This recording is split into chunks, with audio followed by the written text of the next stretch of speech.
ఏపీలో ఉన్న 17 ప్రభుత్వ మెడికల్ కాలేజీలను ప్రైవేటు పరం చేయడం అంటే వ్యవస్థలను ప్రైవేటు వ్యక్తుల చేతుల్లో పెట్టేందుకు జరుగుతున్న ప్లాన్ అని మండిపడ్డారు విజయనగరం జిల్లా రాజాం వైఎస్ఆర్సీపీ సమన్వయకర్త తల్లే రాజేష్. వైద్య విద్యను పేద విద్యార్థులకు అందించేందుకు వైఎస్ జగన్ ప్రభుత్వం మెడికల్ కాలేజీలను స్థాపించారని గుర్తు చేశారు. మెడికల్ కాలేజీలను చంద్రబాబు తన బినామీలకు కట్టబెట్టడానికి కేబినెట్ ఆమోదం తెలపడం సిగ్గుచేటన్నారు.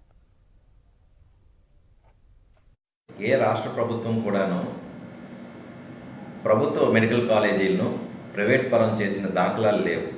అయితే చరిత్రను తిరగరాయడానికి ఇప్పుడు ఆంధ్రప్రదేశ్లో ఉన్న కూటమి ప్రభుత్వం మాత్రం ఉవ్వెల్లూరుతుంది.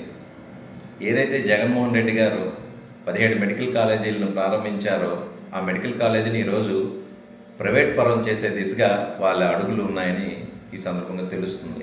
బడుగు బలహీన వర్గాలందరికీ కూడాను ప్రభుత్వ మెడికల్ కాలేజీలలో వాళ్ళ పిల్లల్ని చదివించాలనే ఆశ మీరు తీసుకుంటున్న చర్యల ద్వారా అది అడియాసగా మిగిలిపోయేగా ఉంది.